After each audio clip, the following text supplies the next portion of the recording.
Joining us now is Republican strategist Dan O'Donnell.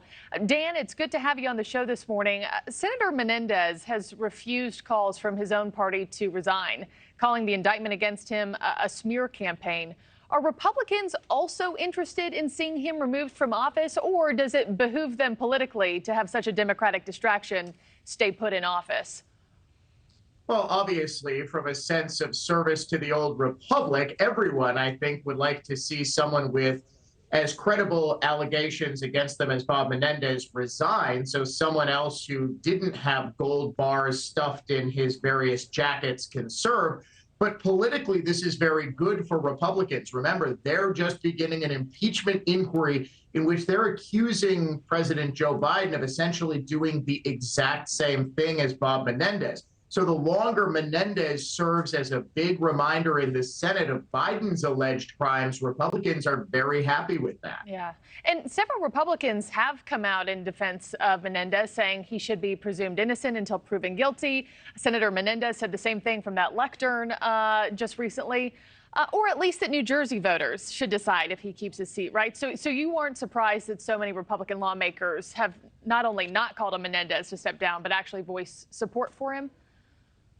No, you are, of course, innocent until proven guilty in the court of law, but in the court of public opinion, Bob Menendez, in the eyes of many people, including New Jerseyans, is already guilty. However, for Republicans, again, this is very good politics for an obviously corrupt senator, or at least a senator who appears to be obviously corrupt, stay in office, because then they're able to tar and feather the rest of the Democratic Party with Menendez's corruption, especially, as I said, with those allegations against Biden. Yeah, and I'm curious, why do we not see the same kind of push and push back from Republicans to distance themselves from members of their own party who are accused of a crime, like Donald Trump, George Santos? Why do we not see the same? Well, I disagree with the distancing from Santos. There is nobody in the Republican Party who wants a picture with George Santos right now. With Donald Trump, it's a different story. Remember, many Republicans, myself included, believe that these charges against him, 4 separate indictments, all politically motivated. I mean, the timing of these is no coincidence. He's going on trial 4 different times, and all 4 just happen to be smack dab in the 2024 election cycle, all coinciding with key dates in the primary process. Come on, that's not coincidental. So that's the big reason, because Republicans see those prosecutions of Trump as obviously aimed at stopping him from assuming the presidency again. And as our correspondent Dre Clark just mentioned before you and I went live together, the senator, 4 other defendants are expected in court later this morning.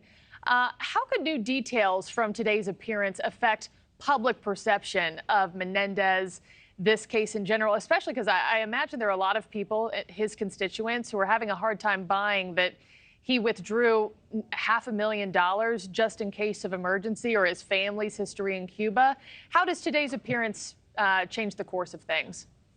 Are you telling me you don't have gold bars stuffed in a jacket backstage right now? I mean, can confirm, Dan, that I don't. I'm not sure there are any new details that could be any more damning than the pictures that have already come out of Swedish gold bars and cash stuffed in various places. There could potentially be some new details leaked. My guess is that Menendez and his co-defendants are just going to plead not guilty. There's not a lot that comes out of this hearing. But if there are more explosive revelations, I would expect more Democrats to call on Menendez to resign. Okay. Yeah. Not enough room in this pink suit I got going on today for gold bars, Dan O'Donnell. Thank you so much. I'm sure this is not the last time we'll speak about this story and today's case. Thank you for watching. Go to newsnationnow.com to find News Nation on your television provider. And don't forget to click the red subscribe button below to get more of News Nation's fact-driven, unbiased coverage.